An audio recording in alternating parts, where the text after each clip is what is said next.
والسلام على من لا نبي بعد نبينا محمد وعلى آله وصحبه ومن اقتفى أثره واستنى بسنته إلى يوم الدين. Alhamdulillah, we're still in the book شرح اصول اعتقاد السنة والجماعة, or the explanation of the fundamentals of the aqidah of السنة والجماعة by Al-Imam Abil Qasim Hibatullah ibn al-Hasan ibn Mansur al-Lalaka'i rahimahullah ta'ala, who died in the year 418 after the Hijrah. And we're in that chapter, the conversation surrounding those who preserve the Sunnah, the reward of those who preserve the Sunnah and revive the Sunnah and call others to the Sunnah. And the author, rahimahullah ta'ala, is mentioning statements regarding the virtue and the reward of these individuals and the quality of these people and some of their description and things of this nature. And so far we've read 16 very enjoyable and delightful statements of the Salaf regarding these issues, and we'll pick back up with the 17th narration that the author mentions in this chapter. He says, أخبرنا عبيد الله بن أحمد ومحمد بن عبد الله بن القاسم قال أخبرنا الحسين بن يحيى قال حدثنا علي بن مسلم قال حدثنا سعيد بن عامر قال حدثنا حزم عن يونس أنه قال أصبح من إذا عرف السنة عرفها غريبا وأغرب منه من يعرفها. No, subhanallah.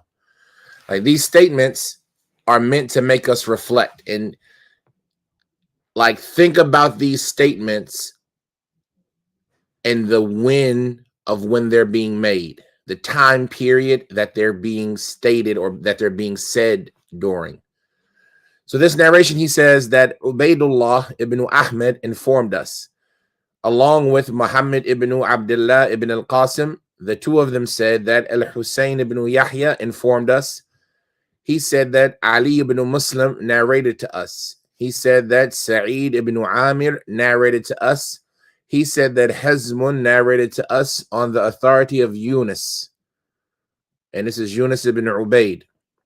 He said on the authority of Yunus, who said that it's become, right? Yunus ibn Ubayd, he died in the year 139 after the Hijrah, right? So he's in the generation that is slightly in front of the generation of Malik, right? Like the teachers of Imam Malik and that tabaqah of people.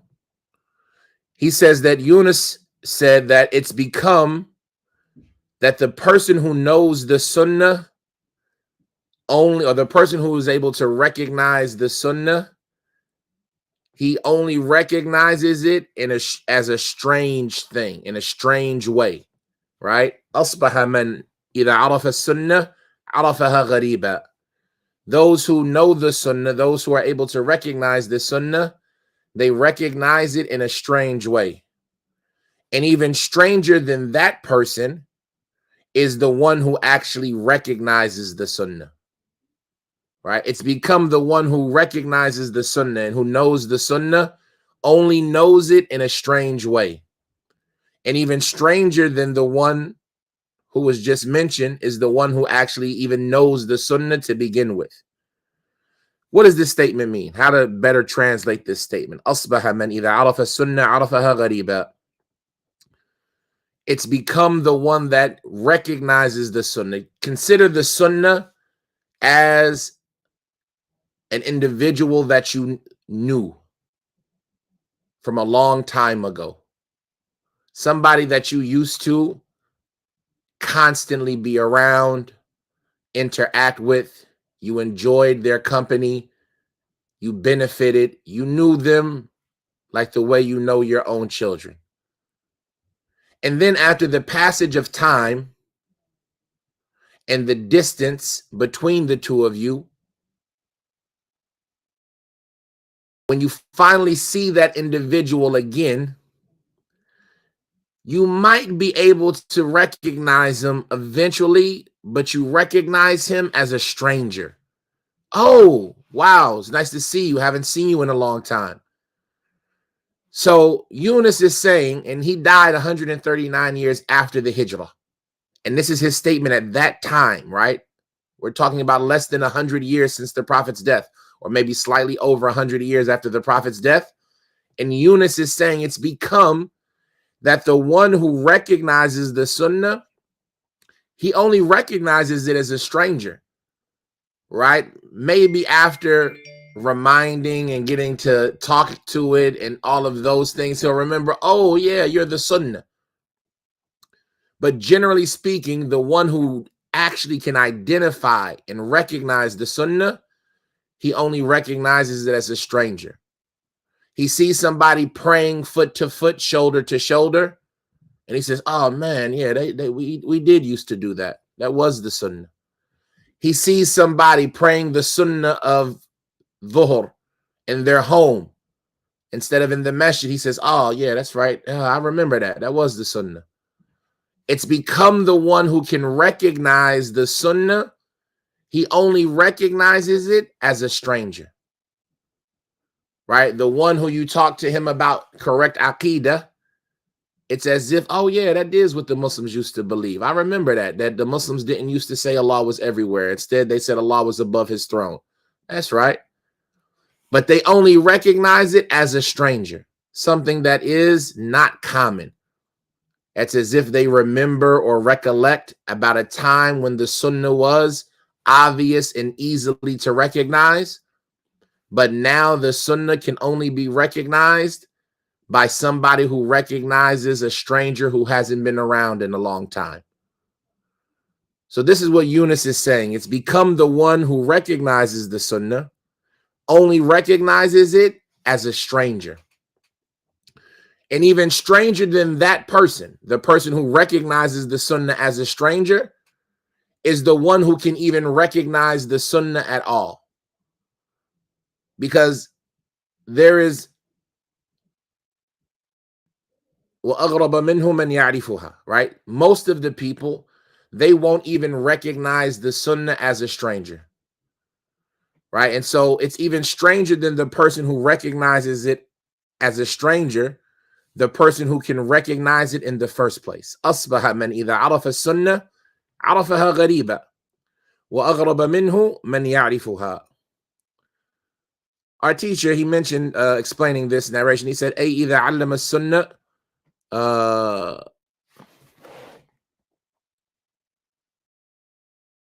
فقررها وقبلها أو يراد منه إذا علم السنة عرفها غريبا أي استغرب منه ومن يعرفها ابتداء إذ المراد منه يعرف بها. Now, even stranger than the individual who recognizes the Sunnah as a stranger, meaning eventually he comes and recognizes it after he didn't recognize it.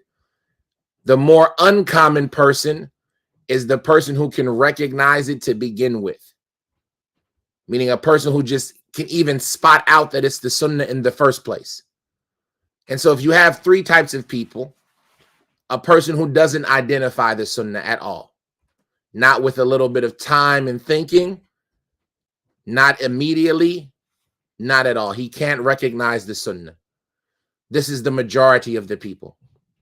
The majority of the people no longer knew what the Sunnah is. And bear in mind, this is the statement of Yunus, who died at the year 139.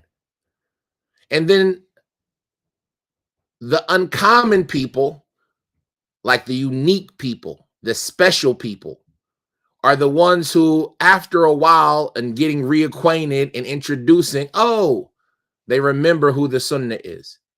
And so they recognize it after getting reintroduced, the way you would recognize a stranger, right? And even more uncommon, more strange, more unique than those people are the people who can identify the Sunnah right away, who never forgot what the Sunnah was to begin with.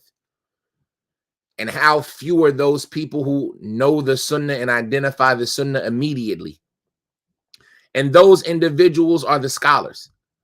Those are the individuals who recognize the Sunnah immediately. And it doesn't take them time to figure it out. Just as they recognize the fitna immediately. and it doesn't take them time to figure it out. They're able to identify the Sunnah immediately. So this is the statement of Yunus, and if this was the case 139 years after the Prophet ﷺ, then how about 1446 years after the Prophet ﷺ's hijrah? نعم. He says, أخبرنا أحمد بن عبيد قال أنبأنا محمد بن الحسين قال حدثنا أحمد بن زهير قال حدثنا يحيى بن معين قال أنبأنا أبو أسامة عن مهدي أنه قال يونس بن عبيد إن الذي تعرض عليه السنة الغريب وأغرب منه من يعرفها. إن الذي تعرض عليه السنة لغريب وأغرب منه من يعرفها. This is another version of that same narration, but with a little bit of a different clarification or a little bit of a different wordage that can give it a different aspect. Al-Lalaka'i rahimahullah ta'ala, he says that Ahmad ibn Ubaid informed us. He said that Muhammad ibn al-Husayn informed us. He said that Ahmad ibn Zuhair narrated to us.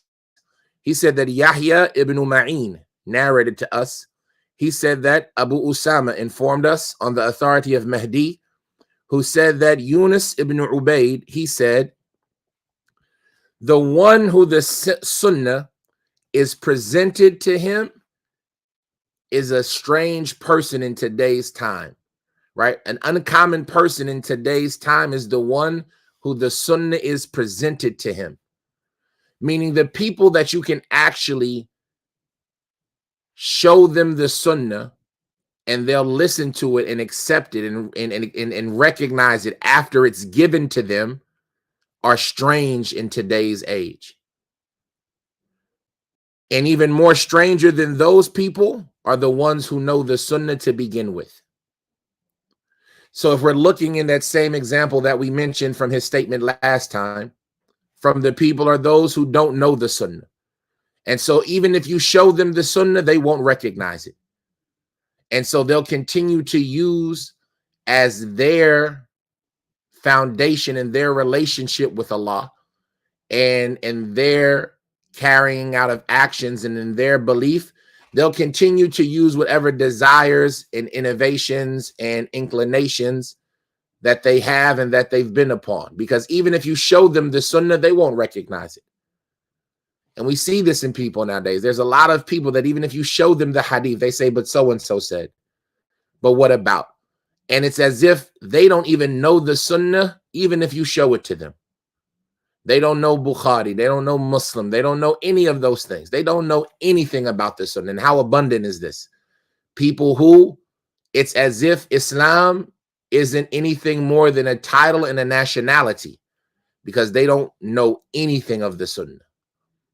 And then there's another group, and he's saying this is the strange group. This is the uncommon group of people.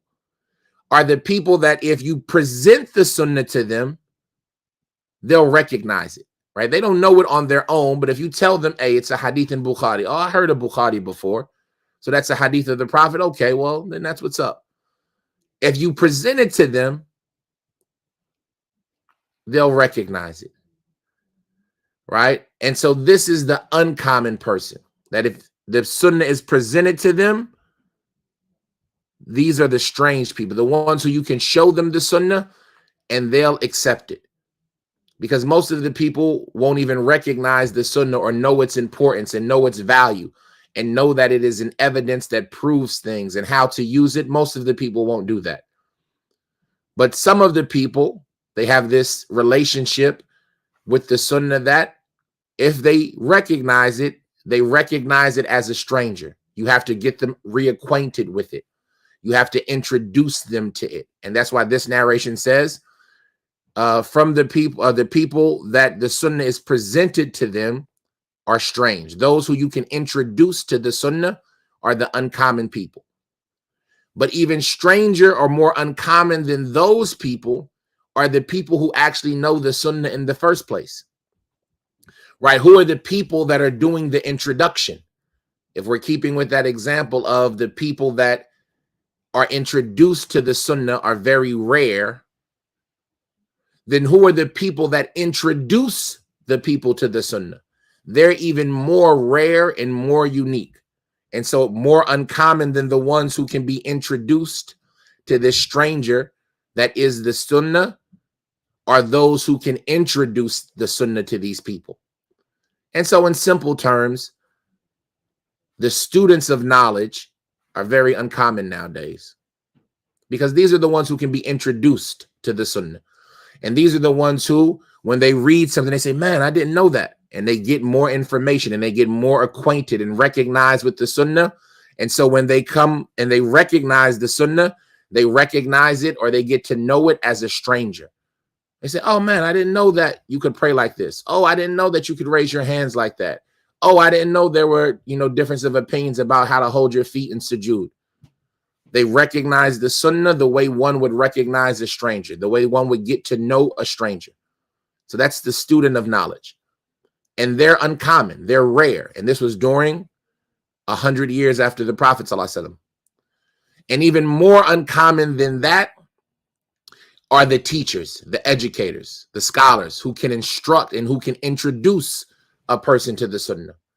And so this is what is meant by the statement of Yunus ibn Ubayd, the first one that we mentioned. It's become the case that a person who recognizes or who gets to know the Sunnah, he gets to know it the way you would get to know a stranger.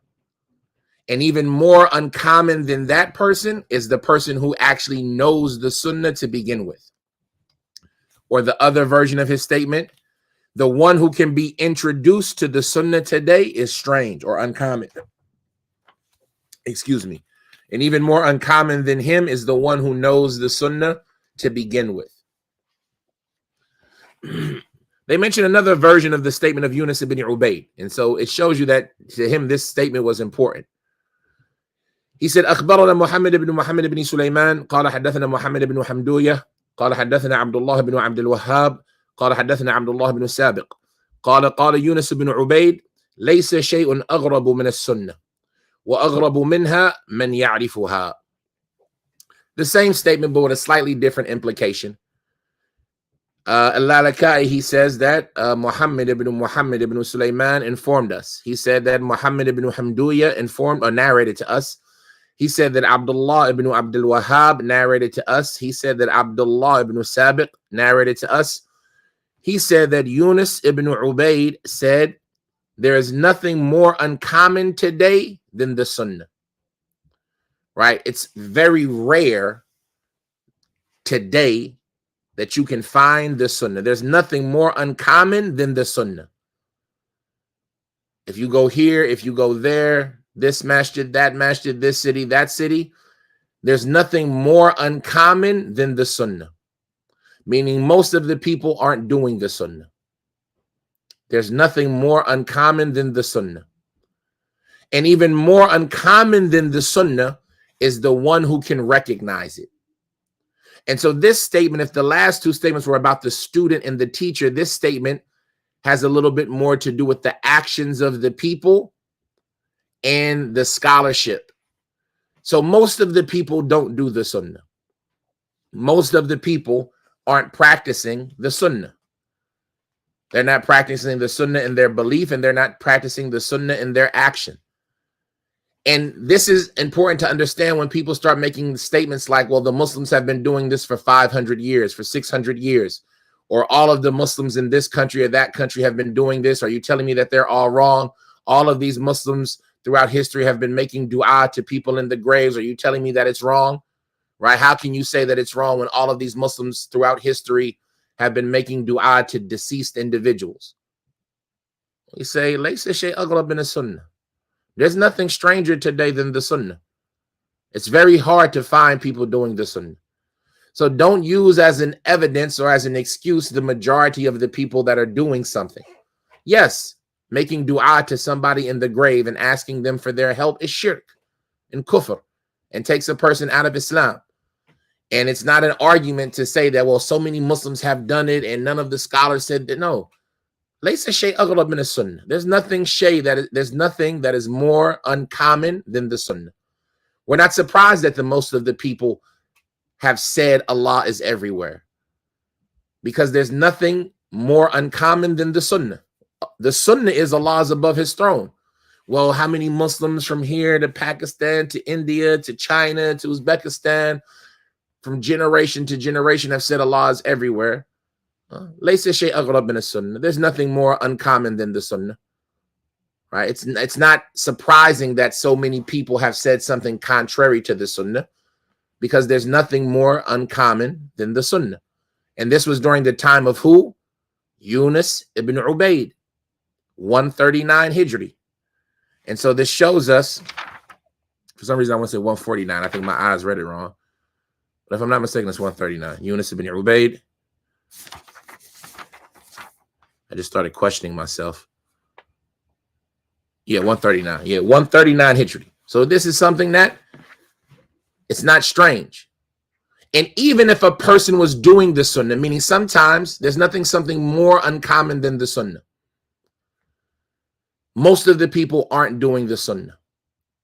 They're applying the things that they have adopted in their religion from their culture, from their nationality, that they've inherited from their parents and their grandparents, things that aren't part of the religion, even though they claim that this is Islam. But as we said, it's become that Islam is nothing more than the nationality to them, right? I'm a Muslim as a way of identifying, almost as if I'm identifying my race or my nationality, but not as a religion, because there's nothing more strange than the Sunnah, nothing more uncommon than the Sunnah.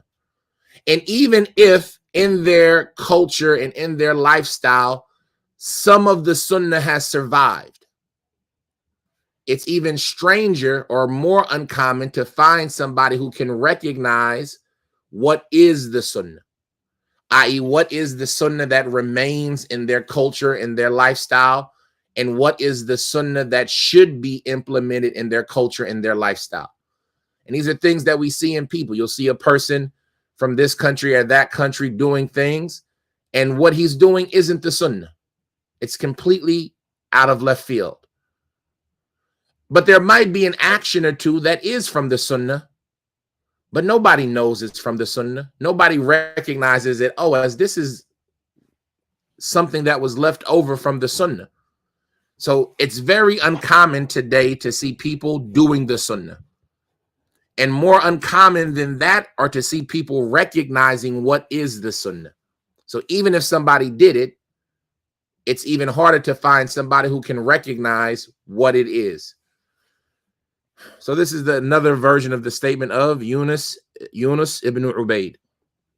Al-Lalaka'i, he says, أخبرنا أحمد بن عبيد قال أنبأنا محمد بن الحسين قال أنبأنا أحمد بن زهير قال حدثنا العباس بن الوليد النرسي قال حدثنا وهيب بن خالد أن الجعد أبي عثمان أنه قال الحسن أيوب سيد شباب أهل البصرة. طيب. Before we go on to this next narration, I forgot to mention, what's the relationship between that previous statement of Yunus ibn Ubaid and the chapter that we're in? The chapter that we're in, once again, is the reward for those who preserve the Sunnah, revive the Sunnah, and call others to the Sunnah. What's the connection between the narration of Yunus ibn Ubaid and the chapter? There's nothing more stranger today than the Sunnah, or there's nothing more uncommon than the Sunnah, and there's even more uncommon than that is a person who can recognize the Sunnah. It's showing us that the person who is upon the Sunnah and recognizes it is from those individuals that are outstanding. They stand out. They're witr, they're odd, they're unique, they're special. And so from the reward of being those who preserve the Sunnah and revive the Sunnah and call to it is that you'll have this quality of being unique and special amongst your peers. You'll stand out because these are precious and rare commodities, people that are actually upon the Sunnah. And so at a time where everybody wants individuality and to be considered special and to stand out and to be unique, then the way you accomplish this is by preserving the Sunnah and reviving it and calling to it. you'll be from the most unique. And we know that Allah is witr, yuhib al-witr. Allah is odd, and he loves those things that are odd, those things that are different from everything else, those things that stand out and are distinguished, right? And we know the Prophet sallallahu alaihi wasallam, he said, "Bada al-Islamu ghariba, wa sayu'udu ghariba, fatuba lil-ghuruba." Islam started off strange, and it will revert to being something strange. And so how blessed, or there's a tree in paradise for the people that are strange, for the people that are uncommon, for the people that are rare. And so this is the connection of that statement of Yunus to the chapter, the reward of those who preserve, revive, and call to the Sunnah. The next narration, he said, we already read it in Arabic, he said that Ahmed ibn Ubaid informed us. He said that Muhammad ibn al-Hussein informed us. He said that Ahmed ibn Zuhair informed us. He said that Al-Abbas ibn al-Walid al-Narsi narrated to us. He said that Wuhayb ibn Khalid narrated to us on the authority of Al-Jad Abi Uthman, who said that Al-Hasan, yani Hasan al-Basri, said that Ayyub is the leader of all of the young men of the people of Basra. Ayyub as-Sakhtiyani was a younger tabi'i, right? Ayyub as-Sakhtiyani was from the young tabi'i. And Al-Hasan al-Basri was from the elder tabi'in, right? He was older than him, but they were both from the tabi'in. Hasan al-Basri, he said about Ayyub, who was younger than him, he said Ayyub is from the leaders and from the most noble and the masters of all of the youth of Basra. All of the young men of Basra, the best of them is Ayyub. Somebody might look and say, what does this have to do with the chapter? Why are we just talking about Ayyub all of a sudden? Because Ayyub as-Sakhtiyani was from the most prestigious and noble people. And what got him this nobility and this prestige, even at such a young age, was his preserving the Sunnah, reviving the Sunnah, and calling the people to the Sunnah. And so for you young men and women who want to be leaders and the best of your generation, then the way this is accomplished, the reward of preserving the Sunnah and reviving the Sunnah and calling to the Sunnah, is that Allah will make you from the leaders and the masters and the nobles of your generation. وَجَعَلْنَا مِنْهُمْ أَئِمَّةً, right? And we made from them leaders, يَهْدُونَ بِأَمْرِنَا, guiding according to our command. And so that's why he's referencing this. And another aspect of him referencing this is that he's setting the table for you to recognize who Ayyub was. So when you hear a statement of Ayyub later on, you'll recognize that this is a statement of somebody who was very noble and prestigious. And so he's mentioning it with two agendas. One agenda is to show the connection of preserving, reviving, and calling to the Sunnah, and the reward that one gets from its reward is that an individual will be from amongst the leaders of his generation, even as a youth. And also, it's setting the table for us to recognize and appreciate more the value of the statements of Ayyub when we hear them. The next narration, he says, أخبرنا أحمد قال أنبأنا محمد قال حدثنا أحمد قال حدثنا المثنى بن معاذ العنبري قال حدثنا أبي قال سمعت بن عون يقول لما مات محمد بن سيرين قلنا من ثم قلنا أيوب. He says that Ahmed informed us. He said that Muhammad informed us.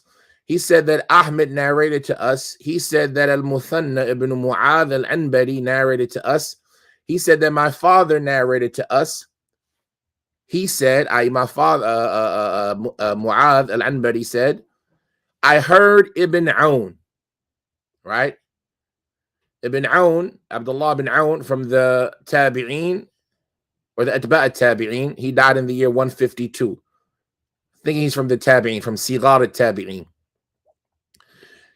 Mu'adh al-Anbari, he said, I heard Ibn Aoun saying, when Muhammad ibn Sirin, who was from the elders of the Tabi'een, he said, when Muhammad ibn Sirin died, we all said, who's there, right? Who's left? Who can we go get knowledge from after Muhammad ibn Sirin? And he was from the best and the elders of the Tabi'een in Basra, Muhammad ibn Sirin. So Ibn Aoun, he said, when Muhammad ibn Sirin died, we all said, who's left? And they said, Ayyub. Right? Ayyub as-Sakhtiyani is left. You can go to him. Right? Don't worry, the knowledge still remains. He's still here.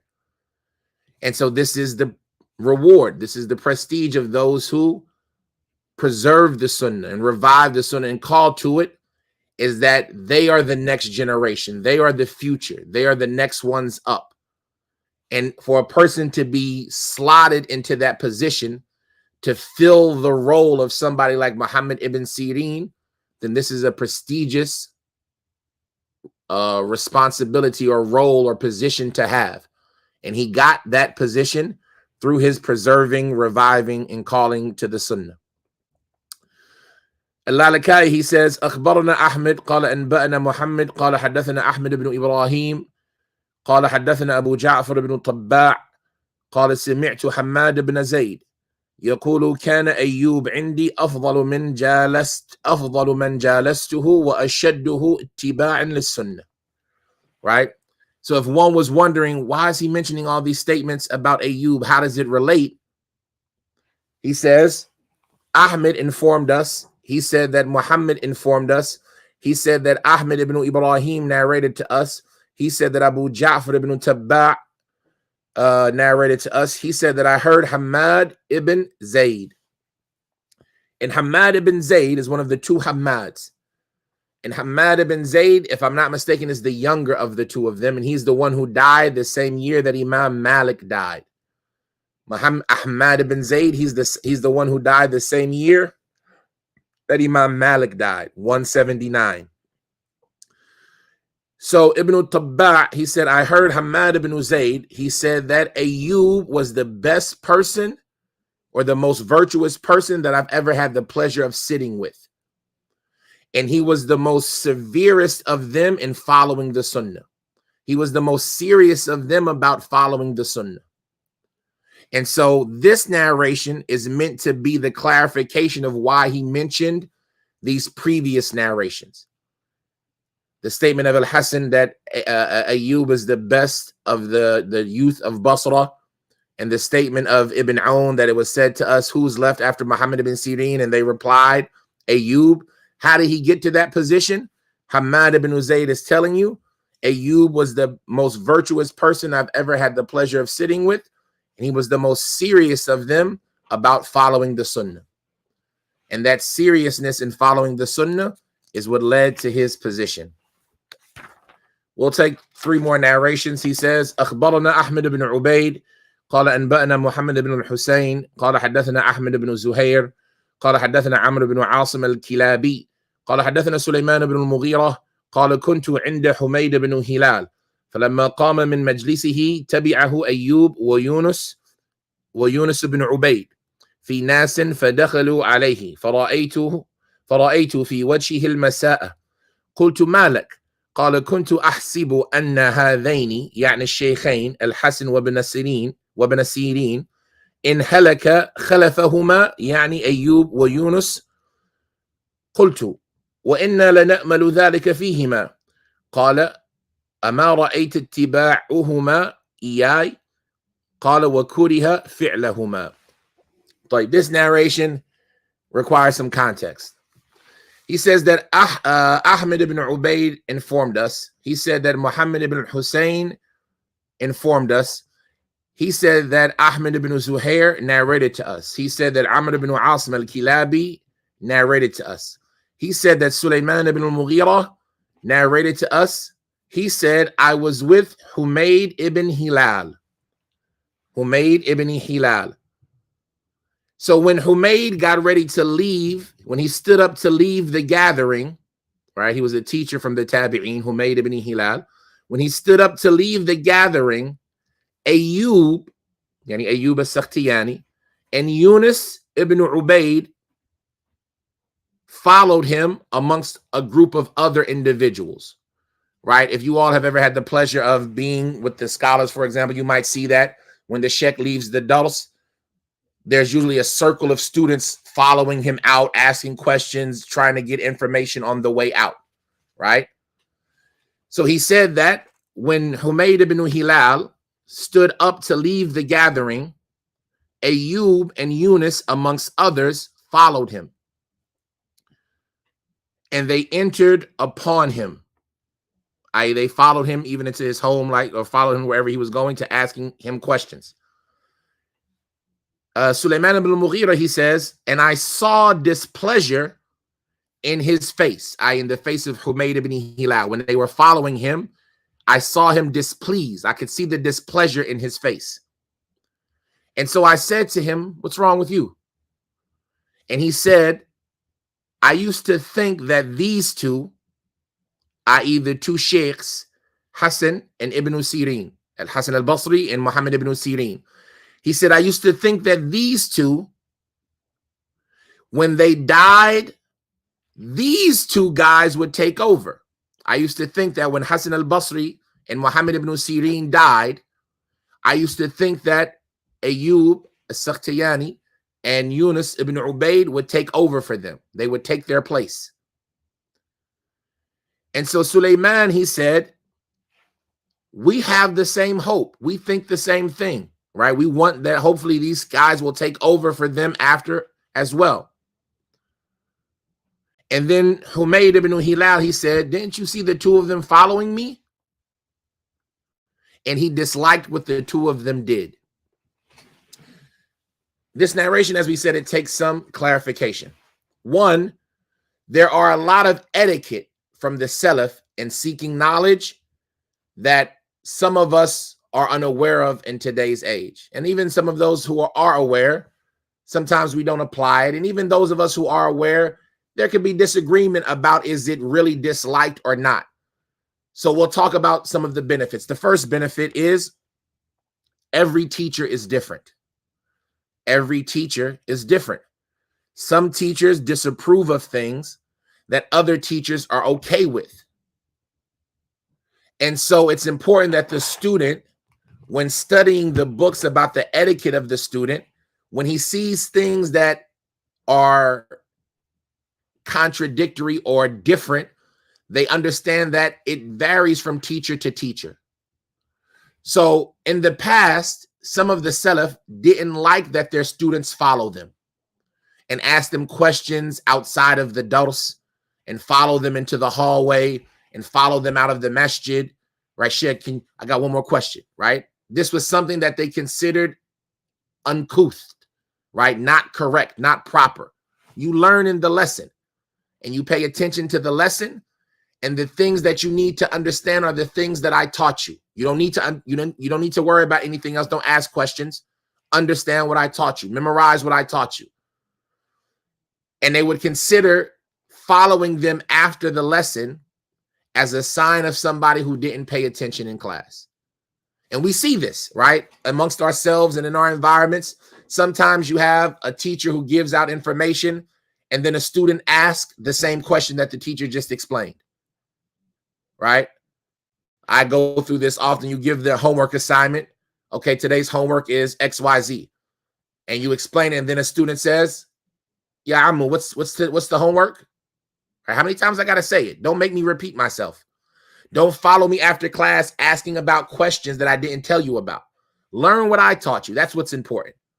So some of the Salaf would have a problem if people followed them to ask questions, and they would consider this to be perhaps a sign that the person was incompetent or didn't pay attention, had a ghafla, was unaware, right? And those are things that during this stage in the gathering of knowledge in hadith would lead people to criticize your veracity and your validity. So if you had to get the sheikh to repeat his statement, or you had to follow him after the lesson to ask him a question, I don't know if I can listen to what you're going to tell me because you weren't competent enough to get it the first time. And so this could make somebody criticize your status.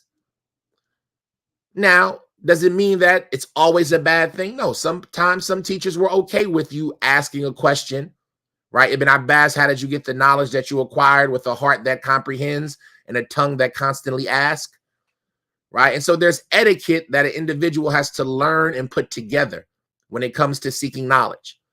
And so this is why it's always encouraged for the young student of knowledge, when you find yourself in those environments, look at the elder, the more senior students of knowledge, how they handle themselves, right? Us here in the West, right, we have a love for the Mashayikh. We have a love for the scholars of Islam. But many of us haven't had an opportunity, especially when we get the opportunities for the first time, to actually be in their presence. So we don't know how to interact. You'll find some of us who like to be buddy-buddy with the sheikh, right? Like the sheikh is one of us. And you find some of us who treat the sheikh as if he's, unapproachable, not a human. You can't talk to him. Don't ask him. If somebody gets too close, you push him away. And you have to know the difference of people's personalities and the circumstances and the environments. And these are etiquettes that you learn through interaction. And these etiquettes vary from sheikh to sheikh. For example, Sheikh Saleh Fawzan is not somebody you would want to approach if you saw him in the masjid and follow him out of the masjid. That bothers him. While another sheikh who you might be closer to, or who might be more easygoing in that regard, you can follow him out of the masjid and he'll sit and talk with you for an hour after you walked out the masjid to make sure that you understood the lesson. How do you know how to interact with the various mashayikh? You learn by watching the elder students. And this is something that the younger students, this is what is encouraged to do. When you get into these new environments, pay attention to the people around you and how they're doing, right? And from there, you take advantage of your situations. But the most important thing is to pay attention during the lesson.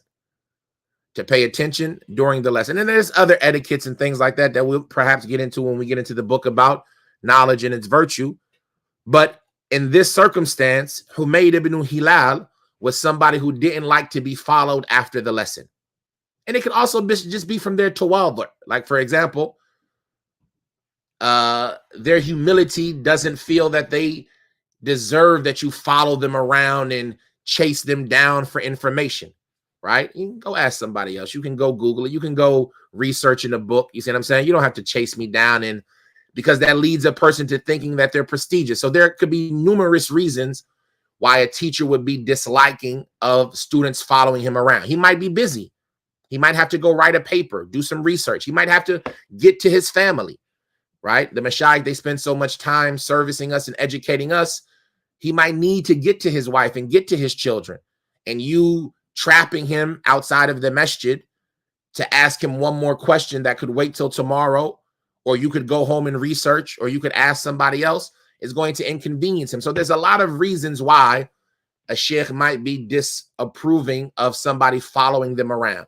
And in this circumstance, Humayd ibn Hilal, it would seem that he considered it a sign of unattentiveness and a criticism in their veracity and their strength of knowledge. And so he said to Sulaiman, when Sulaiman noticed that he was unhappy with how they were following him, specifically these two individuals, Ayyub and Yunus, he said, I thought that when Al-Hasan al-Basri and Muhammad ibn Sirin finally die, that these two individuals would take over, would take their place. And Sulaiman said, yeah, we have the same hope. But he said, didn't you see them following me? Right? This is what we got to look forward to. These are going to be the next two scholars of Basra. And they didn't even pay attention in the lesson. Or they're following me around like the way the untrained students follow a scholar around. I don't know if they're going to be able to fill those shoes. And so the narration is a narration of him showing some criticism to these two individuals for this action that they did.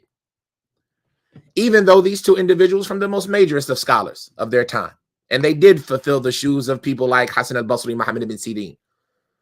But the connection of this narration to the chapter title is not in the statement of Humayd, don't you see them following me around, but in the statement of Humayd and Sulaiman, that we thought that these two would take over for Hassan al-Basri and Muhammad ibn Sirin.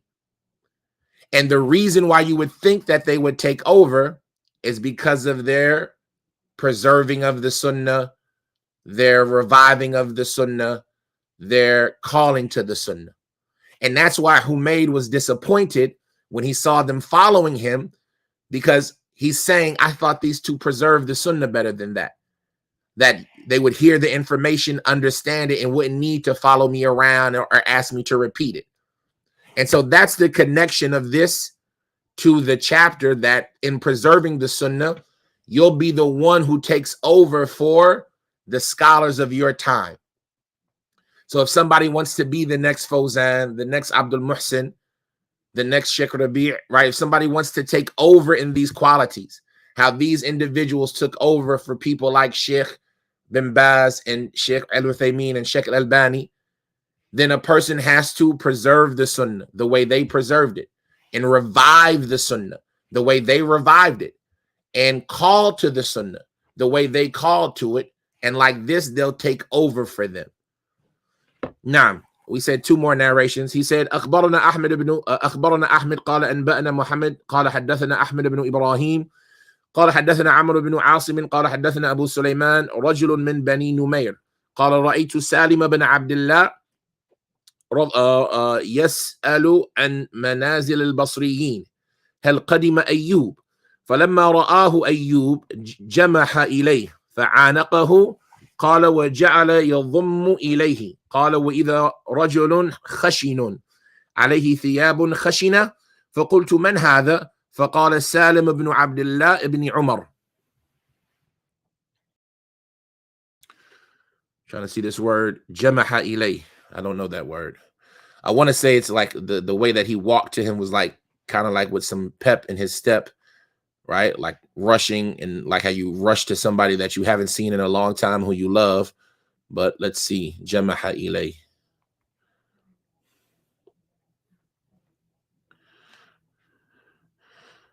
جمحت المرأة تجمح جماحا من زوجها خرجت من بيتها إلى أهلها قبل أن يطلقها، ومثله طمحت طماحا. قال إذا رأيتني ذات ضغن حنت وجمحت من زوجها وأنت. Oh yeah, من نعم from سورة العادية والعاديات ضبها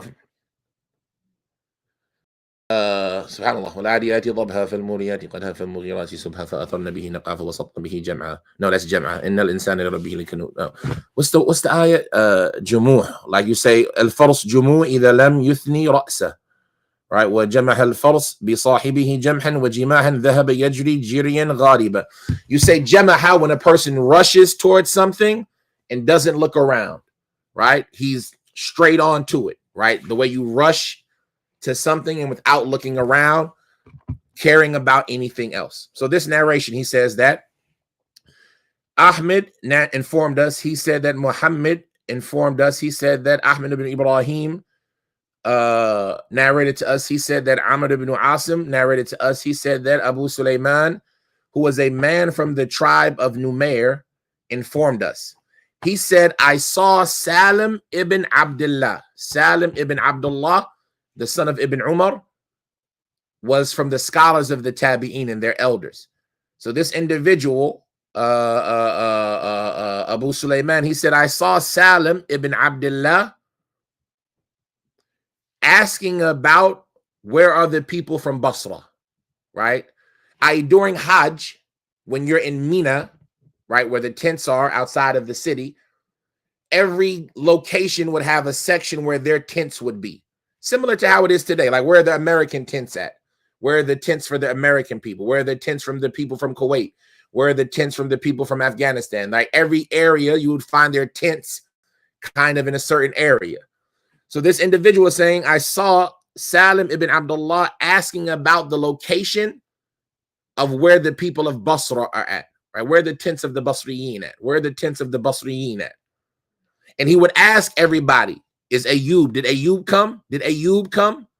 This is Salim ibn Abdullah, right, from the elders of the Tabi'een, asking about Ayyub as-Sakhtiyani from Basra.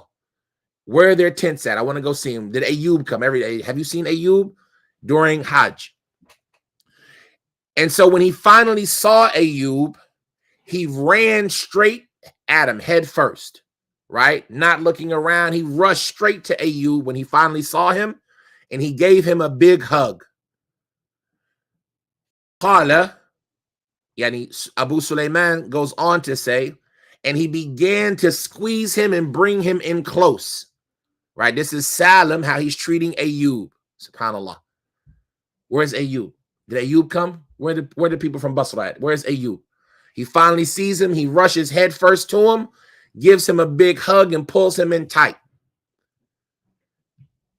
Abu Sulaiman, he said, and so I saw this person who Ayyub was hugging, and he was a rough person, right? He was a person who was rough, right? He wasn't decadent. He wasn't, prissy. He was a rough guy. And he had rough clothing on, right? It wasn't like he was in really nice clothing and really fancy clothing. He was in rough clothing, right? And so I said, who was that, right? Who was this person that's hugging Ayyub? This Abu Sulaiman. He said, who was that person hugging Ayyub? They told him it was Salim ibn Abdullah ibn Umar. That person was Salim ibn Abdullah ibn Umar. And so the connection of this narration to the topic is that, subhanAllah,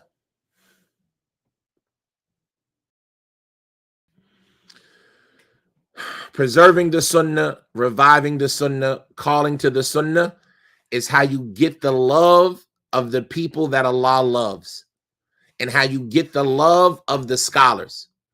We find a lot of us, we talk about it often, right? From the things that the shaitan can put in a person's heart, especially the student, is the delight of being known and being popular and having ties and affiliation. Well, I'm close to Sheikh so-and-so. Oh, me and Sheikh so-and-so are like this. And this is something that the shaitan can put into the heart of the person. And, you find them constantly name dropping and things like this. But the real way to accomplish the closeness to those people that Allah loves, and without a doubt, being close to the people that Allah loves in and of itself is a reward, and being loved by them in and of itself is a reward. And likewise, this closeness and this being loved by the scholars, where you can call them and ask a question and they acknowledge you and value you and love you and are concerned about you. How is this accomplished? It's accomplished through preserving the Sunnah, reviving the Sunnah, and calling the Sunnah. So this is Ayyub, a small tabi'i of his generation, right? Because this would have been in the early hundreds or even before the hundreds, because Salim died early.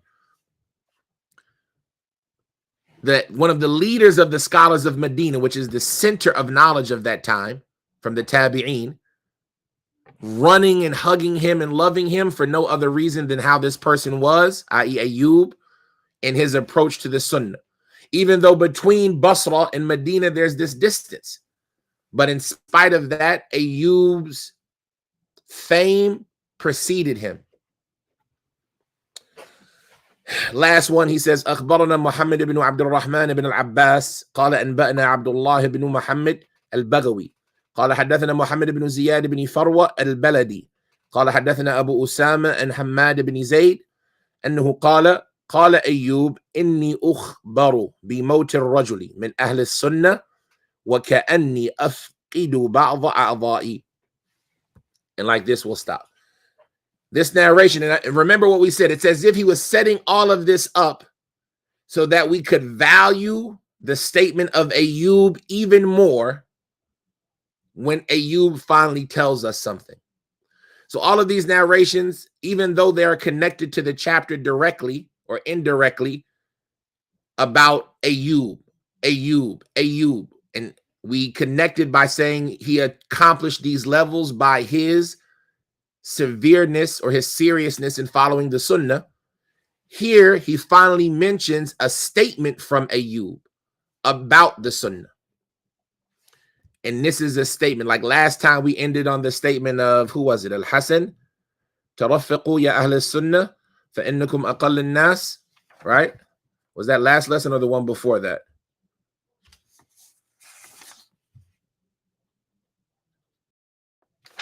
That would have been the one before that, huh? ترفقوا يا نعم. Yeah, that was last lesson. ترفقوا يا أهل السنة فإنكم أقل الناس. And the value of that statement. And then a time before that, we ended on the statement of whether it was Ibn Mas'ud or Ubay ibn Ka'b, al-iqtisadu fi sunnah, being balanced and even minimal in the sunnah is better than working hard in the bid'ah. This statement to end on today is a great statement about how we should conduct ourselves. He says that Muhammad ibn Abdul Rahman informed us, Muhammad ibn Abdul Rahman ibn al-Abbas informed us. He said that Abdullah ibn Muhammad al-Baghawi informed us. He said that Muhammad ibn Ziyad ibn Farwa al-Baladi narrated to us.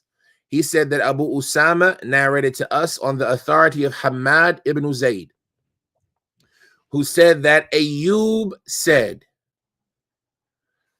indeed, someone will tell me about the death of somebody from the people of the Sunnah, and it will be to me like I lost one of my body parts. That is the way we should love each other upon the Sunnah. He says, indeed, somebody will tell me about the death of somebody from the Sunnah, and it will be as if I lost one of my own body parts. Like this is how we should have love for each other upon the Sunnah. When you hear about the death of a scholar, or you hear about the death of a student who was known, somebody who did well in his community and amongst his people, and you hear about their death, it should devastate because of how much love you have for the people that are upon the Sunnah. And this love that they are entitled to that affects the people that Allah loves so much is because of how they preserve the Sunnah. So the same way Ayyub was beloved by Salam because of how he preserved the Sunnah is the same way that Ayyub loved other people because of how they preserved the Sunnah. So if a person wants the love of the people who are on the Sunnah, those people whom Allah loves, then upon him is to preserve the Sunnah. And you'll find them being affected by your death the same way that Ayyub is talking about being affected by the death of somebody on the Sunnah. And these are things that we as humans, no matter how modest we try to act, these are actual human agendas and desires. How many people have expressed outwardly their desire to live forever, their desire to leave a legacy, their desire to be known after their death? And that's not inherently something bad. Ibrahim alayhi salatu wasalam, what was his dua? وَاجْعَلْ لِي لِسَانَ صِدْقٍ فِي الْآخِرِينَ, and make for me a good mentioning amongst the later generations. This dua that people will make for you after you die, and this love that your students and their students will have for you after you're gone, right? Where does that come from? That comes from an individual establishing the Sunnah, preserving it, reviving it, and calling to it. And for that reason, the Salaf, they used to say, between us and you is the funeral, right? That a person really has an impact on his community. And although it's not to seek prestige and to seek fame, who doesn't wish that when they die, they would be remembered well and they would have affected positive change and that the people will love them when they go? These are all qualities that humans desire and long for. And so what is the way to accomplish that? There's no other way to ensure that for yourself except through preserving the Sunnah, reviving the Sunnah, and calling to the Sunnah. This is what will get you that good news in this life and the acceptance by Allah in the life to come. And so Ayyub, he says, I'm informed about the death of a person from the people of the Sunnah, And it's as if I've lost one of my body parts, i.e. how severe and how hard he takes it, because of how much he is grieved by the loss of somebody in a different area calling to the Sunnah. And a person doesn't have to look too far in history, especially at a time when we see so many of the righteous people passing away.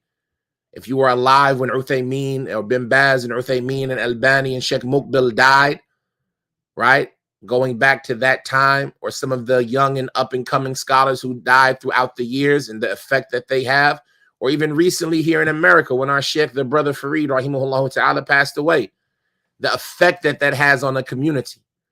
And so like this, it's important that an individual adorn himself with knowledge now, preserving it, reviving it, and calling to it, so that when these people pass, they can step in and fulfill that role that these individuals carried out for us. And that hopefully when they die, they will be received in the same way.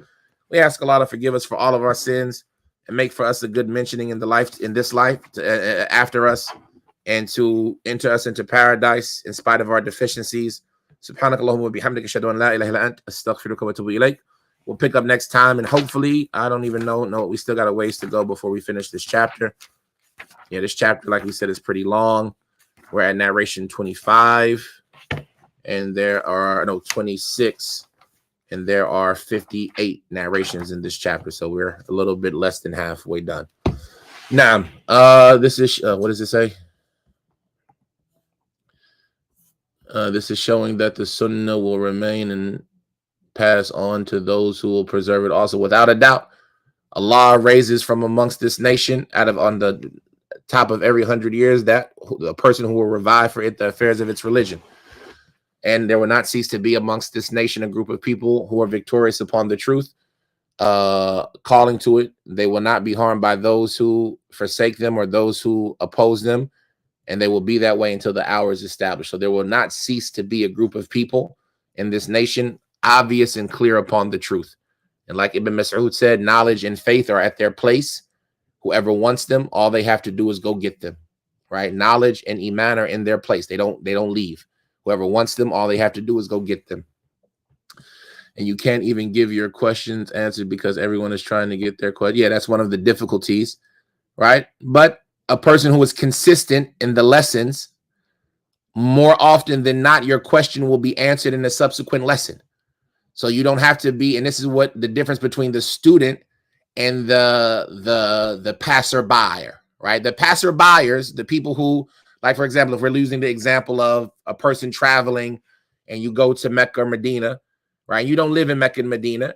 It's not uncommon for you to want to follow the sheikh around. You've been traveling for so long to get your question answered, right? This might be the only opportunity you have.